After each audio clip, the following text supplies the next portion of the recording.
At Korea's National Assembly, the nation's rival political parties are engaged in a last-minute push to pass next year's budget bill as well as a spy agency reform bill before the end of the year. Arirang News National Assembly correspondent Kim Yeon-ji reports.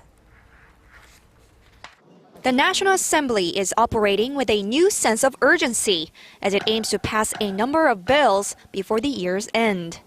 Some are approved on Thursday in a full assembly session, including a special bill aimed at giving more financial support to small-sized firms so they can grow bigger and more competitive.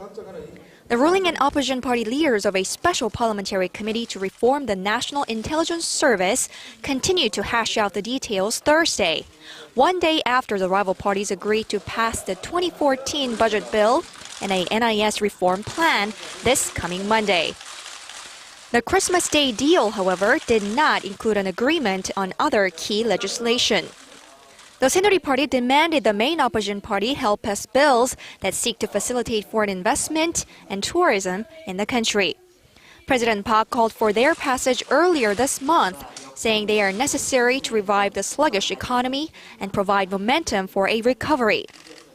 The Democratic Party, however, called for prohibiting efforts to privatize the state-run rail operator, Korail, asking that it be put into law. The 7,600-member railroad union has been striking for nearly 3 weeks in protest of the government setting up a subsidiary company that will run a new high-speed train line from southeast of Seoul to the southern port city of Busan.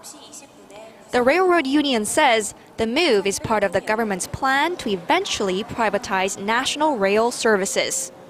The government says it has no intention of doing so. While the rival parties failed to reach a consensus over these issues Wednesday, they are continuing discussions about the bills in the respective standing committees. As for next year's budget bill, the rival parties have cleared the way for about 2/3 of 120 government business projects that are pending, most of them pertaining to job creation and the creative economy. Kim Yeon-ji, Arirang News.